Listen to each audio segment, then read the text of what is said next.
Welcome to Your Wealthy Self with me, Regina Martinelli. This show is about money and a whole lot more.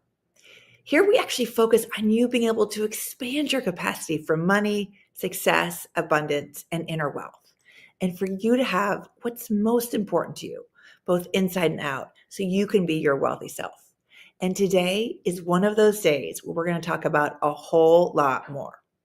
Today, our topic is about transforming your life through intuition and the power of sound. This is a two-part series, and if you missed last week's episode, be sure to watch that episode after you see today's. My guest is Chris Young-Ginzburg, who is an intuitive healer, sound and voice activation expert, and a founder of the Grove Circle Healing. So, Chris, welcome. And Hello. Hello, and welcome. Thank you for spending time with us chatting today. My honor, my pleasure. I'm excited.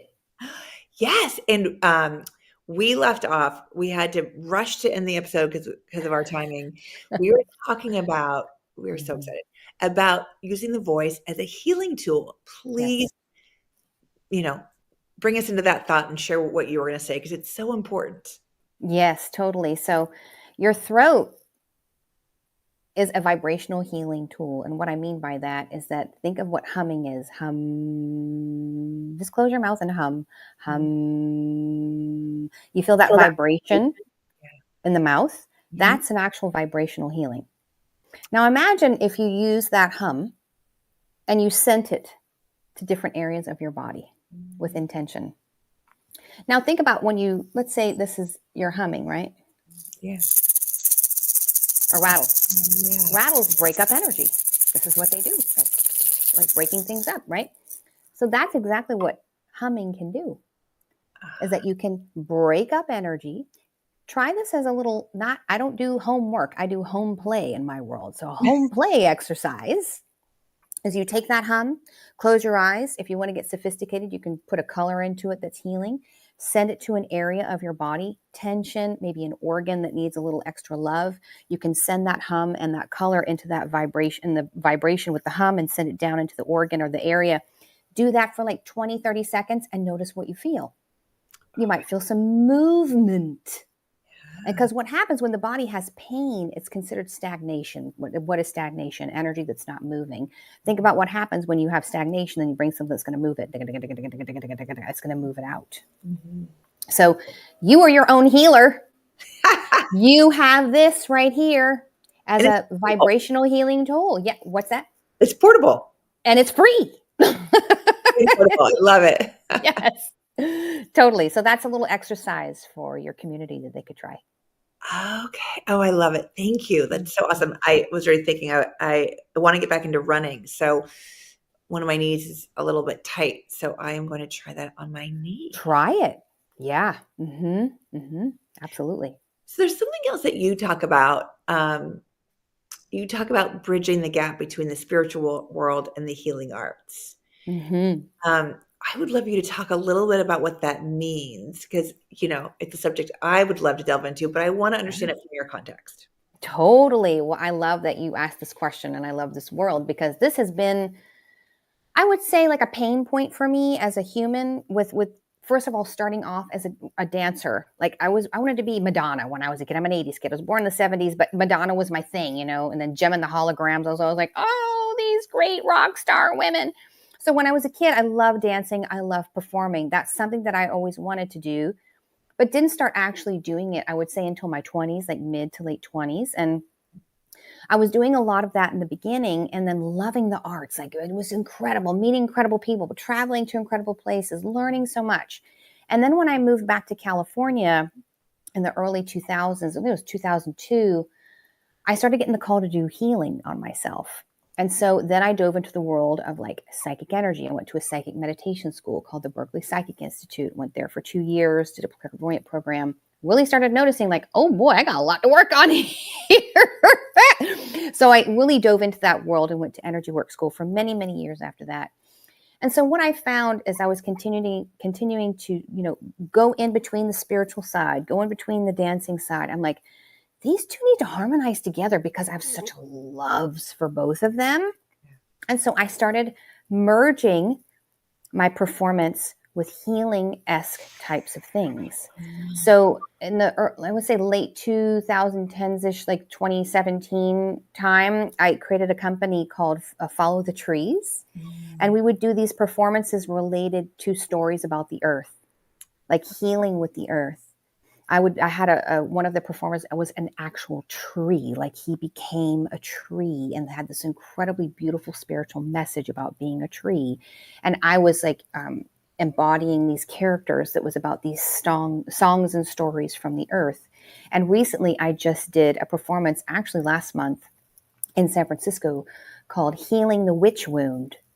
Oh. So myself and two other of my girlfriends that we do song with, our group is called, trio is called Seraphim, the Collins Song of the Angels. And we did this piece that I created. It was called Healing the Witch Wound, where I was activating, which is in a lot of people, men and women, this wounding of the patriarchy with the feminine and being the witch and that stuff. And I was crying on stage, literally. I was screaming, I was singing, I was dancing, I was in a mask. Like I did all of these things. And then at the end, I was sound healing and singing and drumming and calling all of these goddess chants, these ancient pagan goddess chants. And the whole crowd was just like, they were so activated. They were like, yes. I had so many people come up to us after that and just say, thank you for doing that. I really need to hear that. Some people said they were crying during the performance. So performance truly can be an incredible healing. As most of us know, when we go see a ballet, some of us are weeping, or an opera, like some of the tones that these singers will sing, you're just like, oh, it pulls at the heartstring. And so with sound healing, I've actually been bringing sound healing tools into my performance and character work, because that's kind of how I like to blend. And I really believe that, stage work can be alchemy for things like the witch wound, and for people who are watching it. It's like an offering. It's a prayer offering for me, that when I do performance art now, it's based in that type of thing. And inspiration. I'm always hoping to secretly inspire people. Oh, that's great. Yes, because it's so easy for us to get in our heads and our belief systems about what we can or can't do, what's allowed or what's scary or what's Yes. for somebody else, but not for us. I wish I could, but I don't. Mm-hmm. So, do you have a favorite way that you like to heal yourself? Oh gosh, I have so many, but I would say my go-to number one is meditation. I think, because I started off my journey doing that. I did psychic meditation tools where you're like cleaning and healing all of your energy centers or your chakras, like grounding to the earth, running earth and cosmic energies, connecting with the auric field. I've been doing and teaching that off and on for like 20 years, and love doing all kinds of meditation work. That's probably my number one go-to, because that's what I can fit in and not disturb people. I mean, because I love doing sound healings, but the sound is kind of loud, and it can, like I work from home, my husband works from home, so there can be like a little, can you not do that so loud? So I try my best to incorporate the sound when I can, but in the home environment, it can be a little bit challenging. So meditation is a really great way.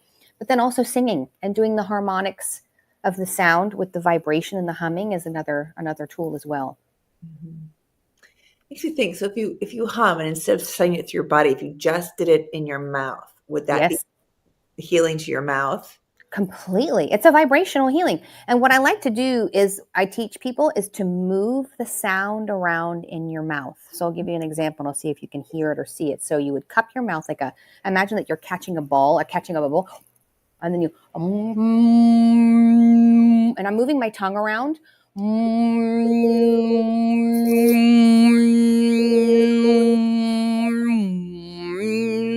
And you can send it into your sinuses. You can send it into your eyes. You can send it into your cheek. You can send it into different areas of the whole mouth. And what I learned as a sound healer, because I used to do table work and this type of body work that was called vibrational healing massage therapy that I specialized in, you would be over a person's body, finding where there would be stagnation that you would pick up on. You would go over the person's body and create a sound. And it can be a weird sound. It could be like, it could be random. No kidding. And this is where the weird was like, okay, this is going to get weird. We're just going to accept this is going to be some weird stuff happening here. I mean, there'd be some things moving through me from this person. Like, what was that? Like, this is where I think the weird just got celebrated. And so you can use that as a tool for healing. And yeah, you can play with it around in your mouth and just have fun with it. Oh, that's great. So what are some of the incredible, do you have like a couple of great stories that you love to tell about the healings that have happened from this type of work? Yeah. Well, I mean, I think the sound and voice activation has been the most profound. And what I was going to say, which I realized I lost my train of thought, is that when I was doing healing work on the table work, as a person that was receiving, but then also giving, is that when I would do this over someone's body or someone would do it for me, there'd be space. I would literally feel space in the body. So Mhm. think about sound as an energy that can move. Think about the pyramids. There's Mhm. this idea that the pyramids were moved through sound frequency and learning how to harness and hold sound frequency to lift and move and change energy or objects. This is just another version of it in my world that I believe. Yeah. So sound can create space and it can create clarity.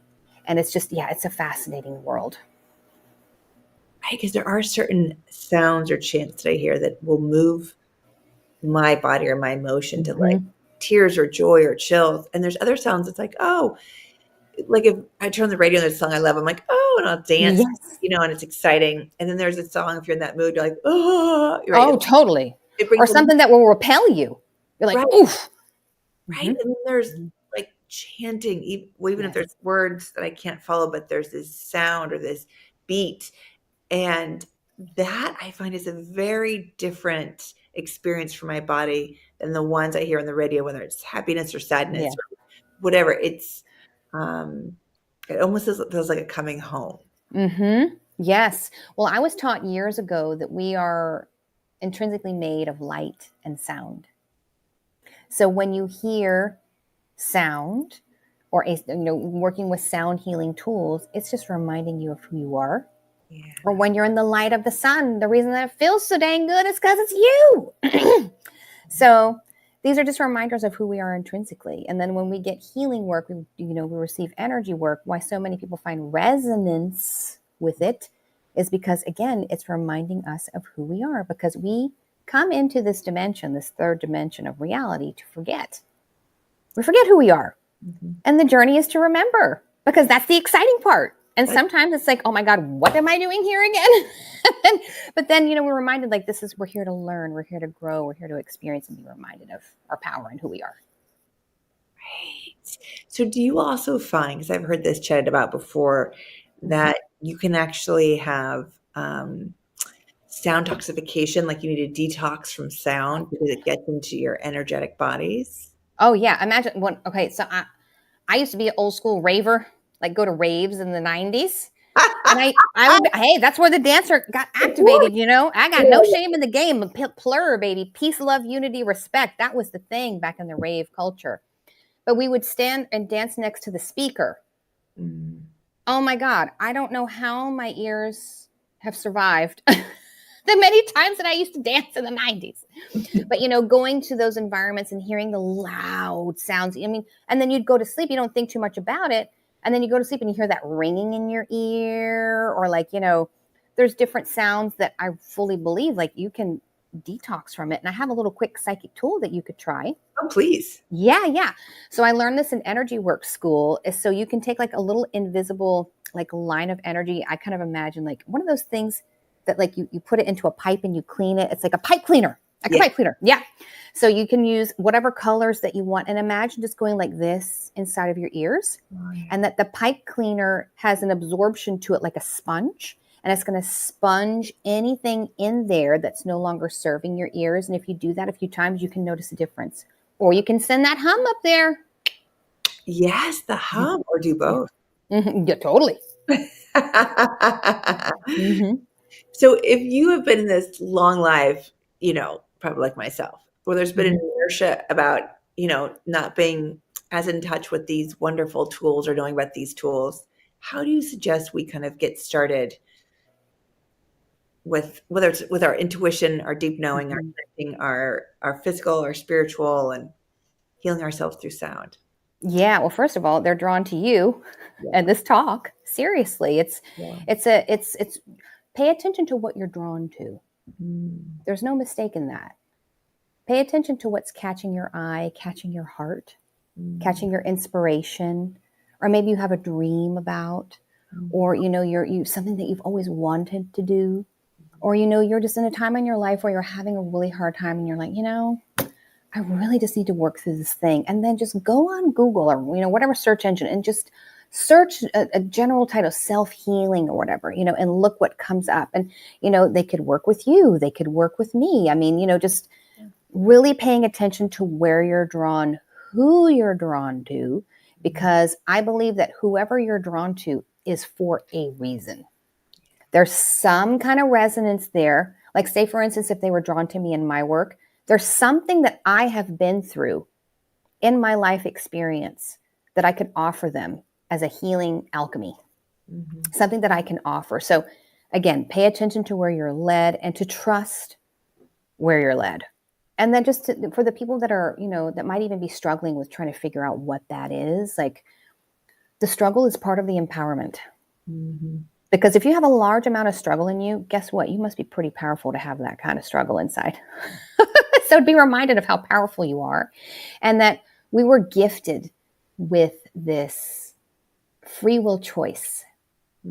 So just know that you have choice to choose how to be in whatever moment and whatever choices that you can make to get out of a certain situation or to go into some inspiration or something that you'd like to do. You have that all within you, like we were talking about earlier, by being a resource. You have those resources within you to cultivate change, and just know that if you're listening to that and something is, I call it like the psychic ping. Okay, something's pinging in me. Pay attention to what's being pinged in you or activated, and just follow that like a breadcrumb trail, because that's like your higher self leading you to that next piece of your evolution. Oh yeah, this is great. So let me ask you this. It's something that you said that I'm now really very curious about as well. Yes. So you said if you have that much struggle in you, that must mean you're very powerful. Can you say more about that? Yes, because I believe the universe is, all about finding the balance, right? And so I'm in astrology, if any of you have a belief in astrology, I'm a Libra. I'm the scales. So I'm always swinging one way and then swinging the other way and like trying to find my balance point within that. And what I've learned on this journey is that if you think of yourself like a rubber band, if you get pulled back pretty far, let's call it resistance. Guess what? If you got a lot of resistance, when you let go of that resistance, you're going to fly like an arrow from an archer. So think of it in the realm of physics. If you have something pulling you one way, the repulsion of that on the energetic level of the other side of it is going to be equal to its counterpart. Does that make sense? So that's what I mean related to that idea. And I find that when people are really working through, and especially related to the voice, if they feel like, again, the idea of being blocked there's something really powerful within there that wants to move. It just needs a guidance on how to get out of there. And what would you say to those who are afraid of that power on the other side? Like they're afraid it'll be too much for too much for the world. All this condition that we have around, being just right and not upsetting people. That's a real thing for so many of us. That's a real thing. And what I've noticed in my world is don't push yourself too far too fast, because it's going to shut you down. Even for some people can be like that, but I would say a lot of people I've worked with for the many years now, it doesn't work for a lot of them. Because if you push people too hard too fast, it's like, it's too much information. It's the integration with it and the growth period that comes with it is too much. So start small. Like for instance, as the example with the throat, have some great coaching questions for people. Okay. You can whip out a piece of paper. You put it at the very top of the paper. If my throat had something to say about what is in the way of me fully expressing myself, what would it be? And then just pay attention to the answers that come out, and then just let it be like a stream of consciousness. It's really interesting when you do work like this, because I don't know if you've ever, journaled down a dream, or, you've just been journaling. There's like way more that starts to come out when you just get that pen moving.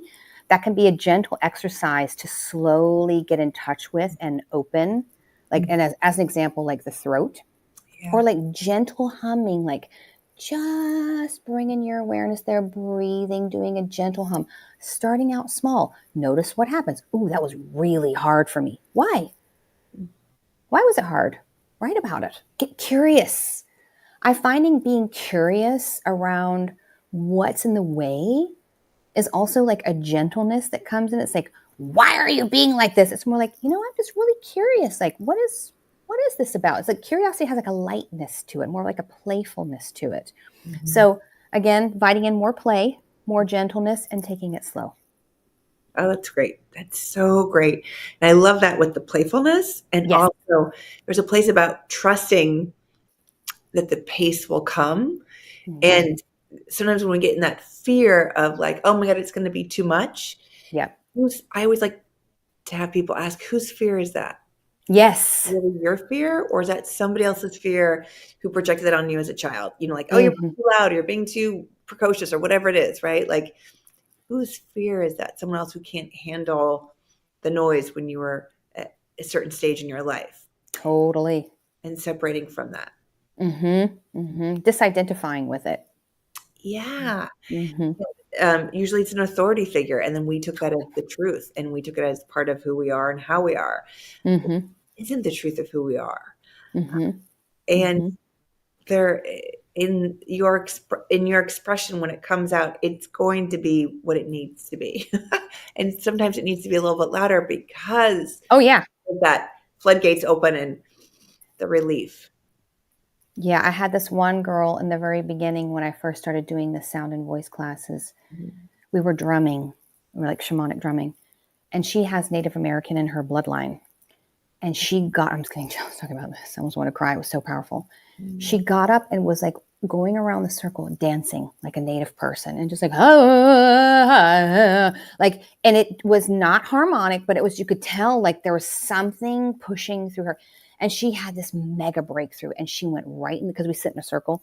She went right into the middle of the circle, and she just started bawling. It was like this huge release. And we all came in, just like did a group hug around her. And after that, she was like, I just felt one of my ancestors come through and sing to me.